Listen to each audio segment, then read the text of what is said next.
Yes, there is a time and a place for Comic Sans, and it is here. Hello friends, welcome to my channel. If you're new here, hi, I'm Holly and I'm a book cover designer, and in today's video I'm going to be sharing with you 3 beautiful hardback books that have been published in the past year and have crazy cool designs.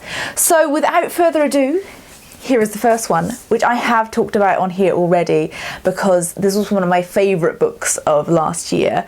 It's weird and wonderful, and the cover just perfectly sums it up.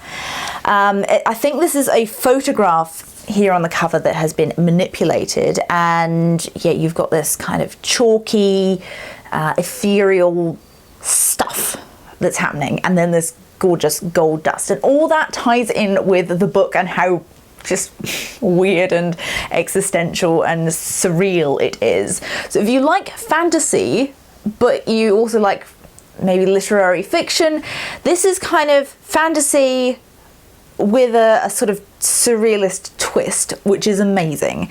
And I noticed, just as I was planning for this video, that this book also has these images on the back, which are very ethereal as well. You can only just make out that there are some feathers on the back there, which is very cool.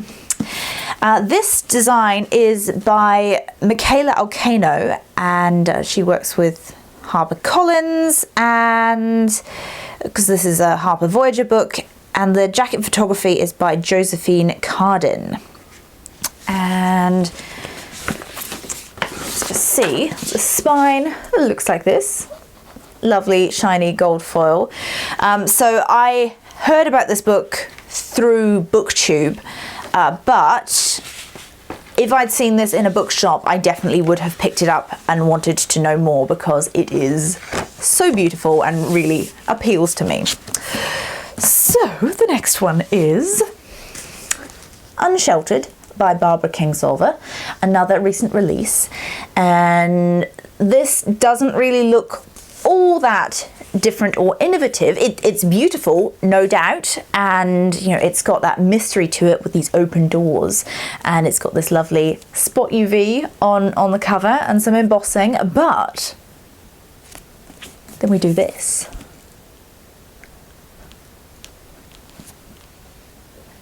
Yeah, how cool is that?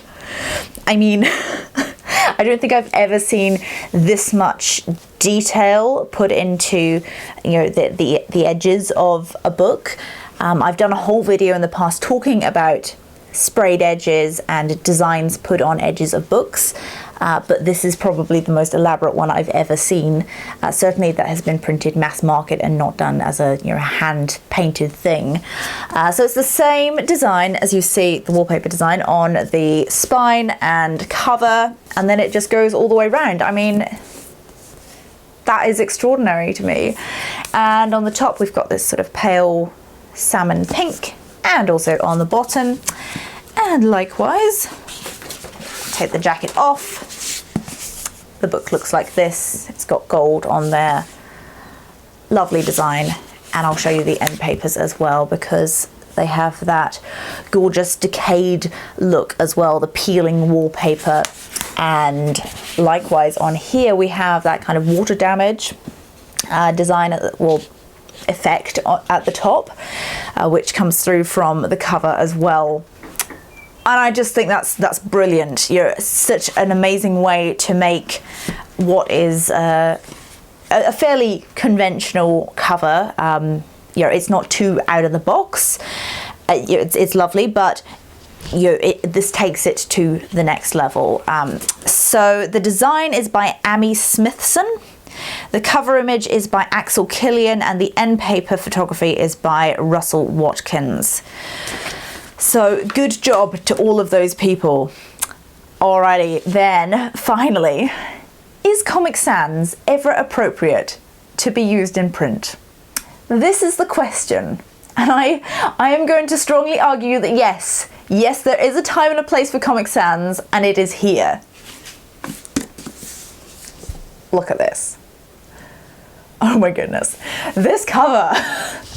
So this is A Guide for Murdered Children, a novel by Sally Sparrow, and it uses Comic Sans on the title. as you can see. And what this is trying to do, obviously, is trying to look like a school book or a diary created by a child, probably in the 90s, and it's got a unicorn and it's got glitter, and oh my goodness, it makes me so happy. I mean, this is not the kind of thing that I would ever think to design, and I just appreciate it on so many levels. It's got the staples where, you know, this would be held together if it were a flat stapled book, and the handwriting for the name, which is handwriting done by Sue Bernstein. The cover design is done by Ben Denzer, and this is a Blue Rider Press, sorry, book, which is an imprint of Penguin Random House. And yeah, I mean, I just think this is brilliant, and it's got that kind of little bit of irony to it, as well as being sort of a parody of desktop publishing back in the 90s, where everybody used Comic Sans, and it was kind of just the thing that you would use on school projects, and you can imagine diaries having Comic Sans on them. I just think it's brilliant, and yeah, I will defend this use of Comic Sans to the end. So there we go. Those are the 3 books I wanted to share with you today. What do you think of the use of Comic Sans? Is there ever a place for it? And is this it? Let me know down in the comments. If you would like to subscribe, I do videos like this one. I also do videos or vlogs where I show sort of behind the scenes of what I do in my life as a book cover designer. And I also make videos about self-publishing and, you know, how to work with a book designer, those kinds of things. So if you're interested in those kinds of things, then you could subscribe.